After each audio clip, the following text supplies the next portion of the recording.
what's going on, everyone? Hope you had a good weekend so far. Thanks to all my new subscribers and anyone supporting my channel. If you are new, make sure you hit the subscribe button and a thumbs up if you like this video. So today I don't have DC related news, unless something comes up later, which it often does after I make a video, but sort of related in the way that it is Gal Gadot and Patty Jenkins. Some of you may know where I'm going with this. I think it's pretty cool that this is going to happen at some point in time. It seems like a lot of stuff is kind of obviously being delayed with movies due to the COVID-19 closures and setbacks. So it looks as if Patty Jenkins and Gal Gadot will be teaming up once again to make a Cleopatra biopic. Yeah, totally cool.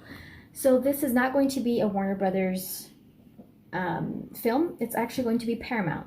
So Deadline, who is breaking the story, their article says that Paramount Pictures won an auction for an epic that will have Gal Gadot and Patty Jenkins teaming up for this Cleopatra biopic. Patty Jenkins is going to direct, of course, and obviously Gal Gadot will be playing Cleopatra. So it's interesting that this was a major win, I guess you could say, by Paramount, because the pitches were also supposedly given to Universal, Warner Brothers, Netflix, and Apple. So I guess Paramount was willing to put up the most in terms of, you know, budget and things of that nature. Just some few more details about who's going to be creating the movie, who's going to be involved. A familiar name that we know is associated with the DCEU is Charles Roven. Patty Jenkins will be involved in producing, as well as Gal Gadot and her Pilot Wave Motion Pictures partner, Jaron Varsano. So the script is going to be by Leita Kalogridis. Sounds like a Greek name. I hope I said that right. And she will also be the executive producer as well. So this is a new deal that was supposedly just closed very recently after the several pitches that were done via Zoom to the different studios. So it also mentions, which is pretty interesting, that Gal Gadot was this was her idea, the movie, and that she chose Kalogridis to write the script, and that's what they proposed. Those were the ideas that they gave. They were her ideas that they gave to the different studios in pitching the movie.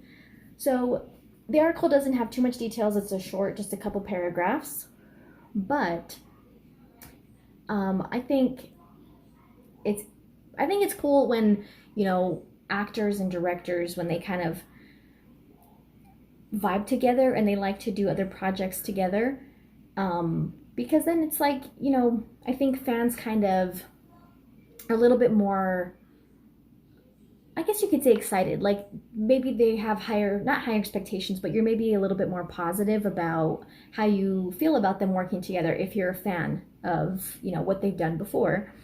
And so it's interesting to see them do other stories, other characters together. And I mean, if you're a fan of Wonder Woman, which seems to be mostly positively received, then I think it's pretty interesting. It's going to be interesting to see them do a real historical figure together. Not that Wonder Woman's not real to a lot of people, but you know what I mean. And a person who actually existed in real life. So, yeah, pretty interesting. I think it's going to be, I mean, who knows, like I said, when this will actually take place with all of the delays in cinema.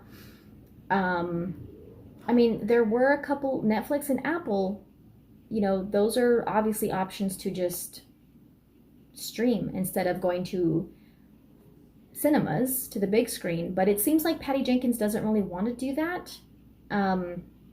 She mentioned that, you know, there were rumors that Wonder Woman 84 was just going to go direct to streaming, but she kind of knocked those down and said on her Twitter that they are very much, they very much want to move forward with a theatrical release. And with her, coupled with her comments about how she feels that cinema could be in danger permanently, I don't think she would, with a character as big as Cleopatra, and, Gal Gadot has really made her mark now in the cinema world. I don't think that she would,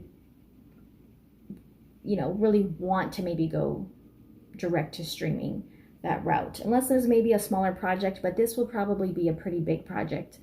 So I don't think she would really prefer to go direct to streaming, even if it means, it takes more time for it to be released. I think she would still prefer to do a theatrical release, and it looks like it will be Paramount. So in a way, it's probably a good thing that it's not Warner Brothers. Even though it's not a DC movie,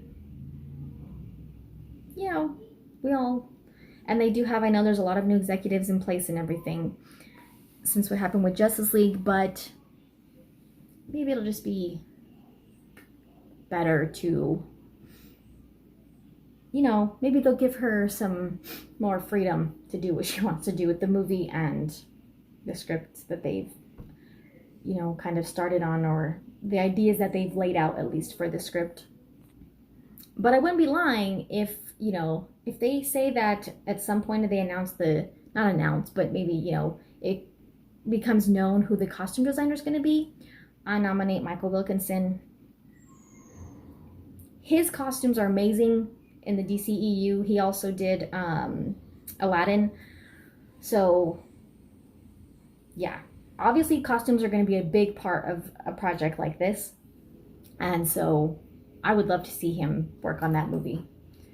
That would be pretty, yeah. His costumes are God tier. So,